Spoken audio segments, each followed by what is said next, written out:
So if some officials in Hong Kong, they are responsible for all the things, so all the damage done to the autonomy and the rule of law or other things in Hong Kong, they should be accountable. Now, within the Hong Kong system, it's difficult to make them accountable, but then we'll make you personally accountable. So you may not be able to go to the United States. And if we have more countries in the world making such kind of laws, then what you can do is just, if you want to have some your vacation, you can only go back to China and no other place. And that will put pressure personally on those officials. In the eyes of Hong Kong legal scholar and activist Benny Tai, why was Hong Kong's 2014 umbrella movement a big success, even though it didn't achieve its goals? How has the pro-democracy movement evolved over the years and become smarter in its approach? And why does Benny see the situation in Hong Kong as part of a new Cold War? This is American Thought Leaders, and I'm Jekielek. In this episode, we'll sit down with Benny Tai, an associate law professor at the University of Hong Kong focusing on constitutional law, who was one of the co-founders of the Occupy Central with Love and Peace campaign in 2014. Professor Benny Tai, wonderful to have you on American Thought Leaders. Thank you. So, Benny, tell me, you've been involved in this Hong Kong democracy movement for quite a few years. Yeah, actually starting from my time as a university student at this University of Hong Kong. And then you became a constitutional lawyer, so clearly you can see where your sympathies lie. Yes, right. That's so for more than 30 years I've been involved in the democratic movement of Hong Kong. But for a long time, I played a more kind of a role as a commentator, researcher, and only until 2013 that I initiated the Occupy Central of Love and Peace movement. Then I started to stand at the very forefront of the movement. Right, and you even had to stand some of it in jail. Well, yes, I'm now on bail, released on bail. I was sentenced... Wait, right now you're on bail? Yes, right. I was sentenced for 16 months for my nonviolent actions during the Occupy movement in 2014 in April this year. So I've served my sentence for around 3.5 months. Then I applied for bail and I got released pending for the appeal hearing in February next year, 2020.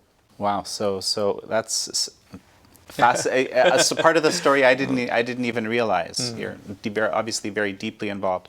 So tell me, we know also the umbrella movement, originated, back in 2014 and so forth. But now things have kind of come to a very different level. Can you kind of chart the course for me a little bit here? Well, now the Occupy Central movement started in 2013.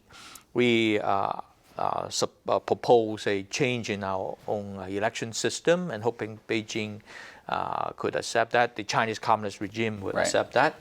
But then our proposal was refused, so people occupied the streets, and so that was the umbrella movement in 2014 September and lasted 79 days. Now, after the end of the occupation, the demand of democracy from the people of Hong Kong has still not been as kind of respected by the Chinese Communist regime. And not only that, in the past few years, the Chinese Communist regime used all kinds of methods to suppress the different viewpoints in Hong Kong. And so for some time, the movement, the democratic movement, seems to be at a low ebb. But actually, people have not given up their hope for democracy. So in June this year, when the Hong Kong government put forward this extradition bill trying to integrate the Hong Kong legal system and the mainland legal system, people kind of find that, we could not stand this anymore. So people stand up and started their protests again, occupy the streets and all the other actions we have seen now. And actually, it's out of my expectation that it could last so long that is now close to 6 months. And there's still no sign of ending. And I think it's because that we understand that we have to continue our fight and we cannot give up and continue to struggle and strive for democracy and until the point that the Chinese Communist regime respect our the promise actually in our own constitution, the basic law. So, it's really interesting. You stressed the Chinese communist regime here. That's right. And not China. And I think that's quite important. But maybe I would love to tell if you could tell why. As a constitutional law lawyer, I could see the difference between the state or the nation and the government or the regime that is actually exercising the power of governing the state. So China is the state or the nation, the Chinese people with the land, with the culture and all these things. But the regime, the Chinese Communist regime, is a ruling party by the Chinese Communist Party, and actually without election, the Chinese Communist regime could not really represent Chinese people. And even if it can, but it's still not equal to the state. So a lot of people, maybe now in the West, have a lot of concern about the more aggressive approaches of China. So, but I think we have to make the difference is that the Chinese Communist regime is an authoritarian regime, is doing all these things, using we call it sharp power to try to penetrate the free world. But China, the Chinese people, not everyone totally agree with this approach. So I hope that to make that distinction in the future, we can have a democratic China, but not a China under this kind of authoritarian regime, the Chinese Communist regime. So you see yourself as a Chinese patriot? Well, I see myself a Chinese, and I also see myself a patriot in the sense that I love my state, the Chinese culture. But at the same time, I also sense I'm a Hong Konger. I belong to Hong Kong too. Actually, in a postmodern world, we have multiple identities. And those identities need not conflict. You can be a patriotic Chinese, but you can be a Hong Konger with a total devotion to Hong Kong. And we can have a way to find the two can coexist. But sometimes people put things in a kind of a bipolar kind of way and seeing that must be a conflict. I don't think that must be a conflict. So, recently you had these really landmark elections. Like you were saying, you couldn't imagine the level of civic participation. Yeah, sure. This election seems to be in that ballpark. I mean, it's unprecedented. We were speaking with others about that. How do you see these elections? What do they mean for Hong Kong and the world? Now, I think I have to do a little bit more explanation. Actually, that's also part of the whole strategy of the democratic movement. Now, I've mentioned about in 2014, we demand for a change in our system, but because the Chinese Communist regime still control almost everything in Hong Kong, so we will not be able to change our democratic system or our constitutional system to along the democratic direction unless Beijing or the Chinese Communist regime is willing to do so. So we must add pressure to the Chinese Communist regime. How we could add pressure? Now, one way is to use election. Now, the election we just conducted was an election not about our legislature, not about the lawmaking board of Hong Kong. Actually, it's just the local councils of Hong Kong. Now, a lot of people in the past did not see the importance of this election, even the supporters of the democratic movement. So we could not have even sufficient candidates to run for the 400-something constituencies. And so that's allowed the pro-government people, the parties to dominate the district councils. We call it the district councils in Hong Kong. And also the voting turnout was rather low as compared with our legislature, the legislative council. And therefore that caused a very important base have been kind of given up to the pro-government parties. So this time, actually in 2017, I've already kind of initiated another movement called Project storm, advocating the importance of the district councils. Okay. Now, the district councils, even though it's on paper, district councils are only consultative bodies on local affairs. But the district councils still play a very important constitutional role. Now, we have around 452 elected district councillors. Now, they will elect 117 members of the election committee of the chief executive. Okay. Now, the chief executive is not democratically elected by all Hong Kong people. It's elected by a 1,200 election committee. So we call it the small circle kind of election. Now, you can just do the counting. 1,200. So you need 601. Then you can decide who will be the chief executive. Now, the Democratic camp in the past, in the last election, for example, 2017, the election, we could only get around 350. And now, but the district councillors, if you have the majority of district councillors, you will be able to get that 117 election committee members. But we have to win the election to get more than half of the seats. 452, we have got more than half of that. Then you get 117. Now, the significance of the election we just have is that the Democratic camp won more than half of the seats. Right. Actually, it's 85% of the seats. Right. So we got that 117 in our pocket now. Added to that 350. So we are close to 500.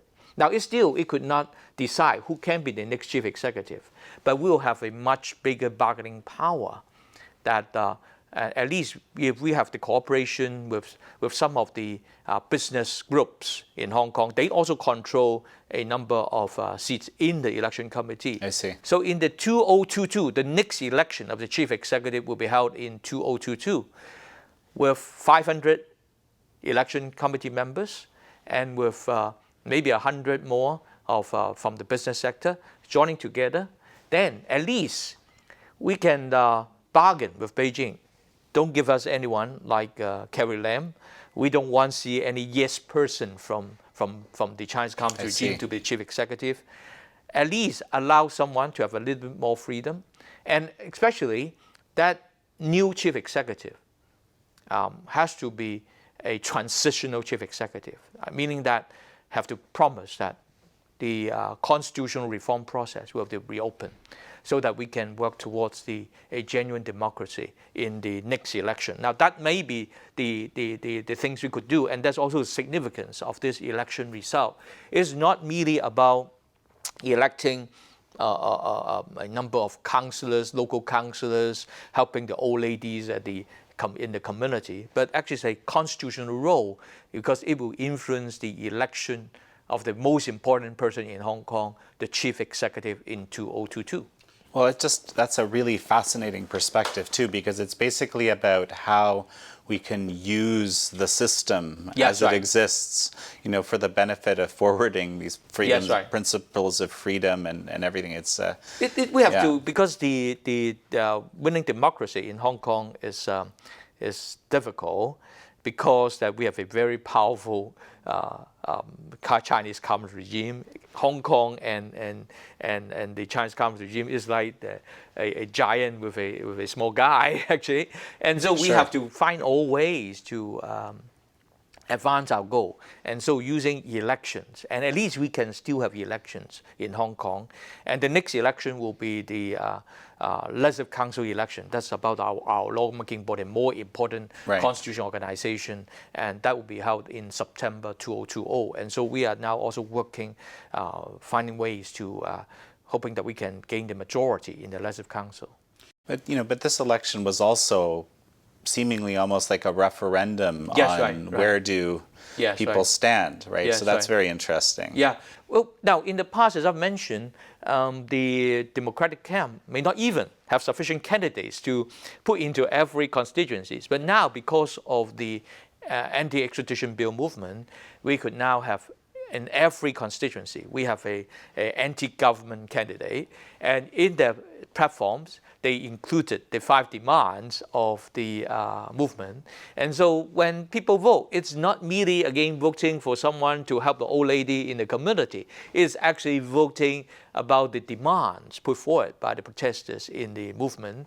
And so it's a kind of, we call it a de facto referendum. It's not really a referendum with a legal consequence, but it's a de facto one. And with this turnout, is 70%, 71%. It's close to the Brexit referendum. It's astounding. Yeah, and also the support we got, and we have 85% of the seats, 57% of the votes, and actually that reflects a clear indication that Hong Kong people in general support the 5 demands of the protest movement, now still active in Hong Kong. So this is actually also another very interesting thing, because unlike, say, Occupy back in 2014, this is kind of a more, I think you call it a leaderless movement, right? Yet somehow you settled on these 5 demands. And how did that happen? I think we have done some learning in the past few years. Now, the Occupy Central and the Umbrella Movement, we start with a rather narrow support base. Now, even though the majority of Hong Kong people at that time want democracy, but there were only very few people who are willing to stand at the very forefront to fight for democracy. Right. And because that means sacrificing their own interests, or they may be sent to jail and other things. So we started a movement to try to encourage more people to participate. So at that point, we need a more centralized form of organization. So we need to have some leaders kind to put up the flag and people follow and that kind of things. But I think the umbrella movement, some people consider it a failure because we could not change anything. But I would consider it a big success because we could wake up a lot of people in Hong Kong. And so in the past few years, we can see a lot of people they're willing to support the movement, and not only just supporting with words, but actually action. So up to this point now, we do not need to have a centralized leadership to to lead the people, because I think Hong Kong people, we are kind of rather sophisticated group of people. They are able to do all the things through information technology and all kinds of things. So now through discussion platforms, on online platforms, that actions could be organized. So we may still need some form of coordination, I would say, by some kind of leaders, but not playing the role as leading role, or making a command that everyone follows. More that like kind of coordinators. Yeah, more a coordinator, more a facilitator, to allow all people to join together to make decisions. And so what we can see now, the movement, we come up with some kind of consensus on the principles. Like we agree that the nonviolent camp will work together with the more radical camp, and there will be no mutual condemnation, and that we'll continue to strive for that 5 demands. We come up with that 5 demands together. So it's come up with through a kind of discussion through the online platform, and people agree with that, and this should continue. So any one of these 5 demands, basically the argument is if you don't get one of them, then essentially you can't guarantee freedom. Now, we have already got the first one. That's the withdrawal of the extradition bill. Mm-hmm. But the others, they are actually interconnected. Now, because Carrie Lam, the chief executive, put forward this extradition bill, that caused people to join the protests on the 12th of June. And then the actions taken by the protesters was considered to be riot.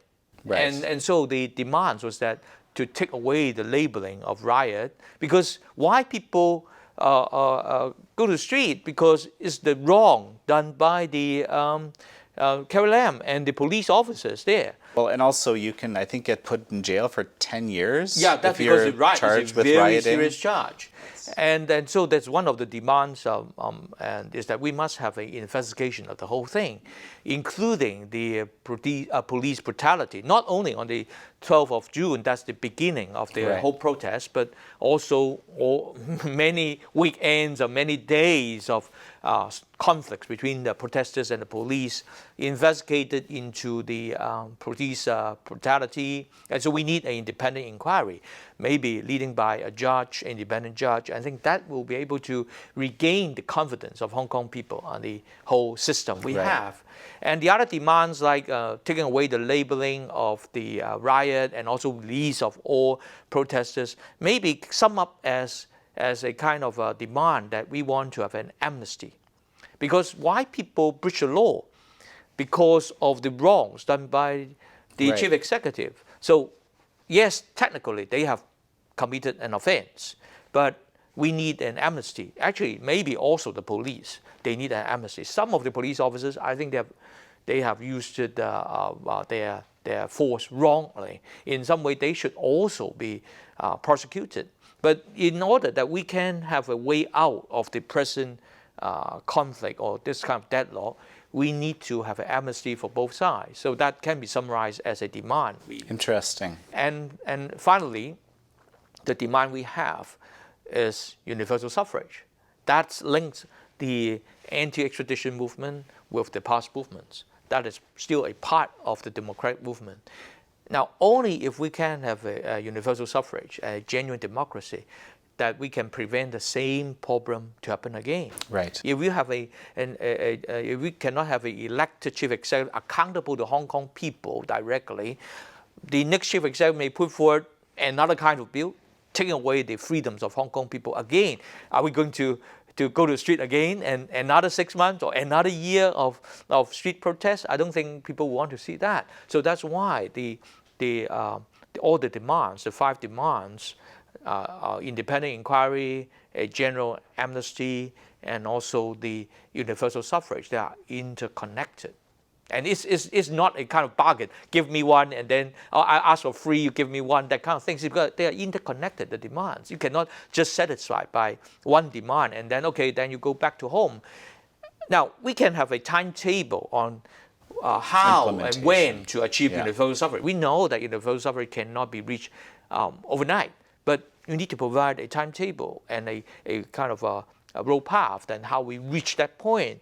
And I think people are reasonable in Hong Kong. If the Chinese Communist regime and the Hong Kong SAR government can put forward something concrete, I think Hong Kong people will accept. You know, I've been to a number of the protests now, even this recent one with several hundreds of thousands of people just last weekend. There's a lot of different slogans. There's, of course, the anthem that's being sung, but by far, 5 demands, not one less. 5 demands, not one less. So I think people are very clear on this point. It's fascinating. Why do you think the police are so resistant to even allow an independent inquiry if they believe they're in the right? Now, I think it may not be all police officers, may not even the frontline police officers who are responsible for the direct action of facing the protesters or dealing with the protesters. I think it's the senior officials, the senior police officials, because they would be responsible for all the wrongs that have been done, and they would be accountable to all the wrongs if there is an independent inquiry on the whole things. I see. And therefore, I think the senior ranks, maybe the commissioner or some of the deputy commissioners, because they will be found responsible, accountable if there's an inquiry. And I've heard that some frontline officers have no objection to having an independent inquiry. They would say that, okay, let's have an independent inquiry. That will just clear our name, that what we are doing something, we're just following the commands from our seniors, and what wrong we have done. The wrong should be the seniors. I see. Interesting. You've mentioned the Chinese Communist regime's kind of role in all how things are kind of playing out. It's had an influence on academia, Yeah. right? It's had an influence on corporations here, obviously on government. It's always Yes, right. had that influence. What influence do you see it having now as we speak, as all of this is unfolding? Now, in Hong Kong, we can feel that very much. Now, we can start like with the media. So in Hong Kong, I think the major media groups, the electronic media and the paper media, in a way, they are directly under the control of the Chinese Communist regime, or maybe under very strong influence from the Chinese Communist regime. And so you can see all the reports will be a lot of self-censorship there. And fortunately, now we have the social media, and through the social media and the online platforms, that the protest movement will be able to reach out to the people, and in the way balance the kind of control of the Chinese Communist regime through the media. And also even the civil society groups, you can see the penetration by the Chinese Communist regime into the civil society of Hong Kong. We talk about the district council elections. Yes. In the past, the pro-government political parties, through the resources they have, I see. and a lot of them from the Chinese Communist regime, they could kind of penetrate deep into the community. So they give out little presents to the residents in order to get their votes. And this time around, because a lot of young people, they are coming out to vote, and so we can kind of overcome all the votes they have in the community. Actually, the pro-government groups, they are able to maintain their base. They have not lost much votes.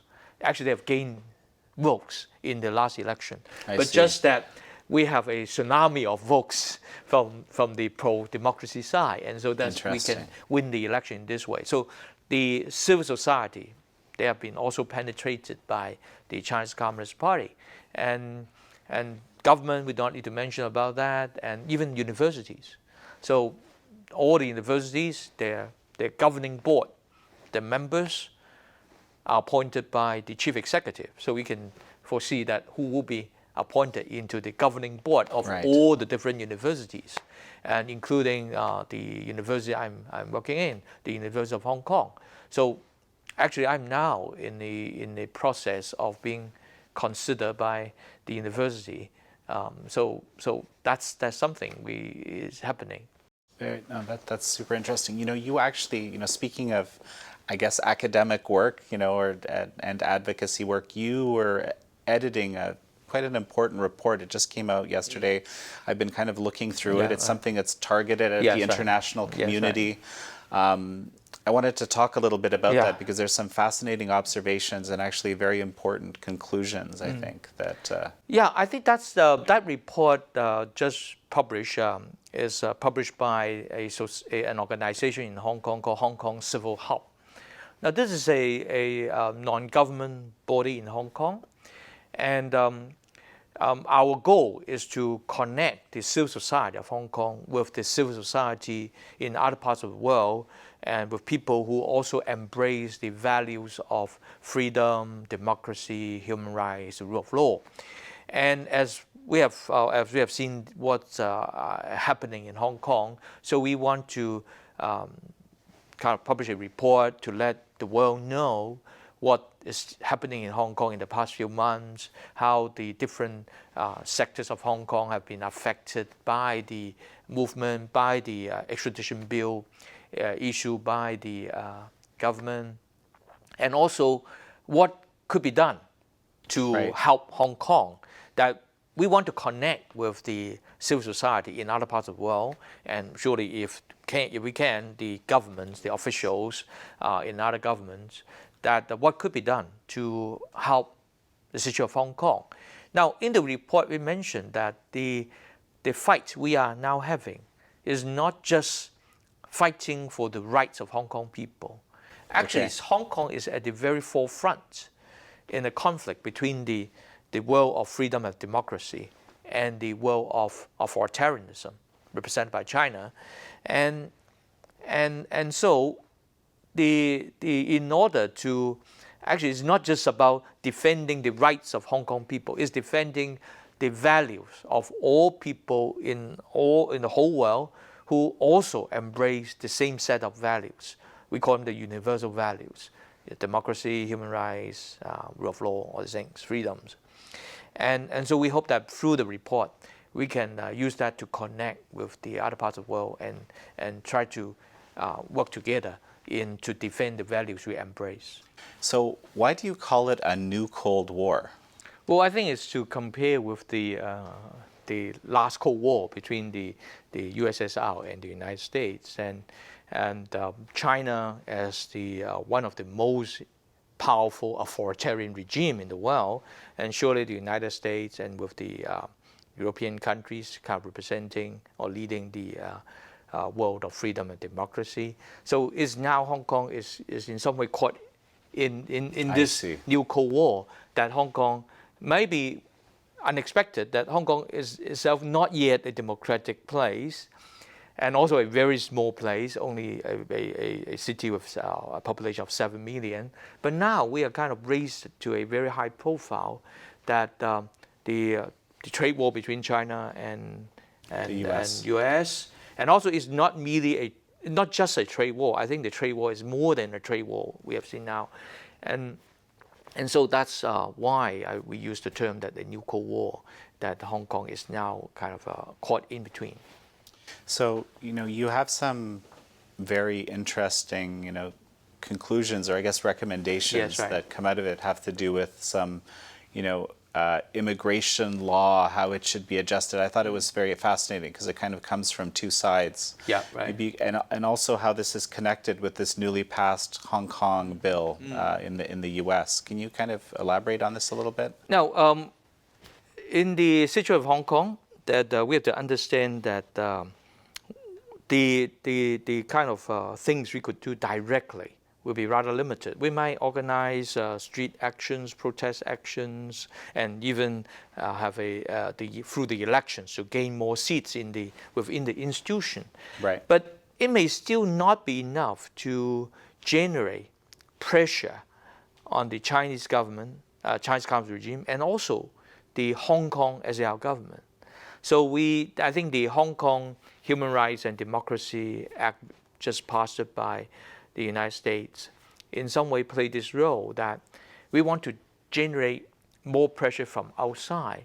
So if some officials in Hong Kong, they are responsible for all the things, all the damage done to the autonomy and the rule of law or other things in Hong Kong, they should be accountable. Now, within the Hong Kong system, it's difficult to make them accountable, but then we'll make you personally accountable. So you may not be able to go to the United States. And if we have more countries in the world making such kind of laws, then what you can do is just, if you want to have some your vacation, you can only go back to China and no other place. And that will put pressure personally on those officials. Now, a lot of officials, they may have discretion in doing things like, for example, in the election of Hong Kong, our returning officer, they are actually civil servants. Right. They have power to disqualify candidates. Now, but knowing that if they disqualify a candidate without a sufficient reason, they personally may be considered as doing wrong according to that bill, and they may not be able to get in the United States, and not only themselves, they also their children, their family members. Now that will add pressure. So it will be, I think it's a more providing kind of practical and direct pressure. Appealing to the self-interest. Yes, right. Let's just think about it. Yeah. If there are all kinds of ways to follow your commands of your senior. And if you can do it in a tactful way, you may be able to protect your own self-interest, but at the same time, provide room for the protests to further develop. So it's a kind of appeal to the needs or the interests of the officials. Not necessarily the very senior officials. We're talking about maybe on the middle rank officials, even police officers at the street.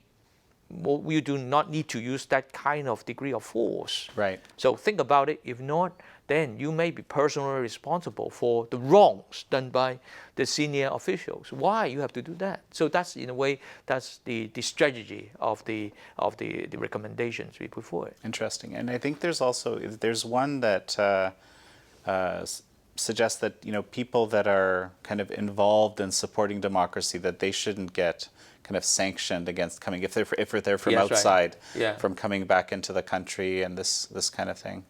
No, we suggest that, I think we are talking about that, we suggest that those who might be arrested or even prosecuted and imprisoned, the protesters, okay, they should not be, because some countries, they have some restrictions on people being convicted to enter into their states. I see. So, for example, United States, Japan, they have such kind of rules there. Right. Now, this group of people, yes, they have committed an offense. They may be convicted. They may be even imprisoned, like myself, I've been in prison. But they're not ordinary criminals. Right. We should not be treated as ordinary criminals. So in the immigration policy of other states, if you support the cause of our movement, please consider your own immigration policies in a way not to reject this group of people. Like a lot of young people participate in this movement, and they might be convicted in the future. But a lot of them very young, they may want to pursue further study in the United States, in UK or Canada or other countries. Now, they should not be rejected just because of their so-called criminal record. Right. Because they're really people, I think they should be the people the free world would like to have in their universities, because they are committed people to those values that we all embrace.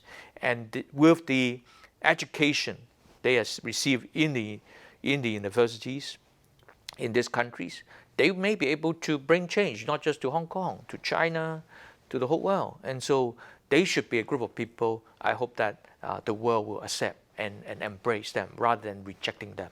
That's the recommendation we have. I mean, that's a powerful message. Absolutely. I benefit that myself. Of course. Of course. So, and what other message would you like to, you know, send to the world as someone who, you know, has been speaking to, for, I guess, the pro-democracy group all these years?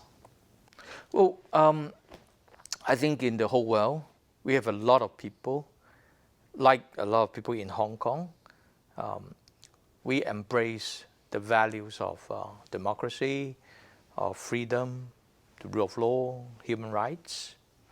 Now, in the past, we may just care and concern our own little world, okay? What is happening just around us. But in an age of globalization, what happens here will have a big impact over there, and what happened over there will have a big impact over here. And so I think we need to think a bit beyond our own borders. That's why we want to connect with the whole world. That for people in the United States who also embrace the values we uphold in Hong Kong, and we hope that at least continue to care and concern about things happening here. Provide support, if any, to the Hong Kong people. And it's not merely, I would say, emphasize again, it's not merely about interests of Hong Kong people. As you have mentioned, that Hong Kong is now at the very forefront in the struggle between the world of freedom and democracy and the world of authoritarianism. And Hong Kong people need the support so that we can continue our struggle. And we are fighting against a giant, and it's not easy and it's very tough. And with the support, some moral support and maybe some more concrete support, especially talk with your own politicians, because politicians make decisions based on very practical concerns. And in the United States, they need your votes. If you support us, talk to them. Use your vote to in a way, convince your politicians also to do some things for Hong Kong people and for all people in the world who embrace the values we share. One final question, and this has to do for, as you know, I'm Canadian. We talked about that, and of course, there's this very special relationship between Canada and Hong Kong. Yeah. Lots of Hong Kongers in Canada, lots of true. Canadians in Hong Kong. You mentioned that we talked about the Hong Kong Human Rights and Democracy Act. What should Canada do? Well, the same thing. We hope that the Canadian government may also consider of passing a kind of similar kind of law like the Hong Kong Human Rights and Democracy Act. And also, as I mentioned, a lot of Hong Kong people with a Hong Kong origin now living in Canada, and a lot of Canadians now living in Hong Kong. Actually, the two places are very much connected. And in the Occupy movement, even during the Occupy movement, we have organized a civil referendum to decide our own proposal. Actually, we have a polling station in Toronto at that time. And voted by those Hong Kongers migrated to Canada, even though they have migrated for maybe 20 or 30 years, but they still care very much about Hong Kong. And I was told that some of them may have driven for 2 hours to get to Toronto to vote. And it's not really an official voting, but still they cared about that. And I think a lot of Canadians with Hong Kong origin, they will continue to talk to Canadians, other Canadians in Canada about the situation of Hong Kong, because they can listen to the language of Hong Kong, our local dialect, and so they will understand the latest development. So they will be able to share more with other Canadians. So maybe just talk with them, and I think they are very prepared to share about the story of Hong Kong, and just give them time to listen to the latest development. And as I mentioned, we share the same values, and we hope that we can defend the world of freedom and democracy together. Wonderful. Well, we'll definitely do that. Benny Tai, such a pleasure to speak with you. Thank you.